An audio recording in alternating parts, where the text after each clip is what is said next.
बिहार चुनाव में कूद गए चाचा शिवपाल यादव। बीजेपी पर फोड़ा वोट कटवाने का बम, सियासत में मचा हड़कंप। चाचा शिवपाल का चुनावी चौका बीजेपी पर लगाए बड़े आरोप, बोले जाति देखकर काटे जा रहे हैं वोट। बिहार की फिजाओं में फिर वही पुराना खेल खेला जा रहा है। चुनाव की आहट होते ही सत्ता की कुर्सी से डर और षड्यंत्र की बू आने लगी है। वोट कटवाने की तैयारी शुरू हो गई है और अब की बात नियत साफ नहीं है, चालें धुंधली है।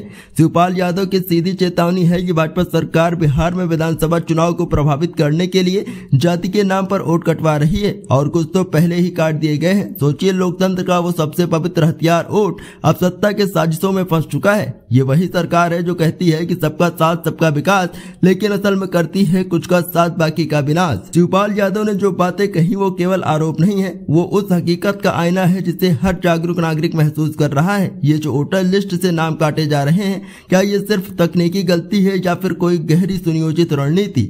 सवाल उठता है कि अगर आपकी नियत साफ है तो जाति पूछकर वोट क्यों काटे जा रहे हैं? क्या यही है अच्छे दिलों का असली चेहरा? क्या यही है डिजिटल इंडिया, जिसमें आपका आधार कार्ड लिंक हो, मोबाइल नंबर जुड़ा हो, लेकिन चुनाव के पहले अचानक आपका नाम वोटर लिस्ट से गायब हो जाए? ये भाजपा सरकार चुनाव के पहले हमेशा कुछ ऐसा क्यों करती है जिससे चुनाव निष्पक्ष न रह जाए? कभी धर्म का काट, कभी सेना के नाम पर वोट, कभी सीबीआई ईडी का डर और अब सीधा वोट कटवा दूंगा। शिवपाल यादव की बातें तब और ज्यादा मायने रखती हैं जब वो कहते हैं कि कोर्ट में मामला है और उन्हें न्यायपालिका पर भरोसा है, लेकिन क्या देश की जनता के भरोसे का भी कोई हिसाब है? ये वही सरकार है जिसने कहा था कि खातों में 15 लाख देंगे, पर लोगों के खातों में अब तक सिर्फ जुमले जमा किए गए हैं। 2 करोड़ नौकरियों का वादा था, अब नौजवान सड़क पर हैं और सरकार के मंत्री मंच पर जयकारे में व्यस्त हैं। शिवपाल यादव ने एकदम सही कहा कि गांव में जाकर पूछूं कि क्या किसी किसान की आमदनी दोगुनी हुई है, जवाब मिलेगा नहीं। और जो लोग जवाब देना चाहिए वो बिजली के सवाल पर भी जयकारा देकर निकल जाते हैं। सत्ता के इस घमंड को देखकर सवाल उठता है कि क्या लोकतंत्र अब सिर्फ उनके लिए रह गया है जिनके पास सत्ता है, साधन है और सिस्टम है?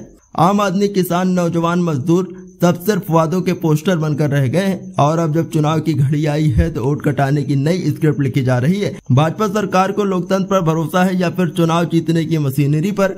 क्या उन्हें जनता के निर्णय पर यकीन नहीं है? अगर ऐसा ही है तो इतने बड़े बड़े मैनिफेस्टो क्यों छापते हैं? सीधे कहो ना, जिसका वोट हमको नहीं मिलेगा उसका नाम लिस्ट में नहीं रहना चाहिए। ये कोई लोकतंत्र नहीं है, बल्कि लोकतंत्र के नाम पर बदनाम होता एक खेल है। और अब समय है जनता को जगाने का, ये बताने का कि वोट कोई बिन मांगा तोहफा नहीं है, ये हक है और जो इस हक को छीनने की कोशिश करता है वो संविधान से नहीं सत्ता के लालच से चलता है। सवाल सत्ता से है कि कब तक झूठ बोलते रहोगे, कब तक जयकारों में सच्चाई को दबाते रहोगे, कब तक जातियों को गिनते रहोगे, कब तक वोटर लिस्ट से नाम कटवाते रहोगे? देश की जनता अब जाग रही है और जब जनता जवाब देती है तो वोटर लिस्ट काम नहीं आती, न डाटा सेंटर न सरकारी तिकड़ में। शिवपाल यादव ने सिर्फ आरोप नहीं लगाया, उन्होंने आगाह किया कि जो समय रहते चेत नहीं पाते वो फिर वही गलती दोहराते हैं जिससे लोकतंत्र हारता है और सत्ता भ्रष्ट होती जाती है।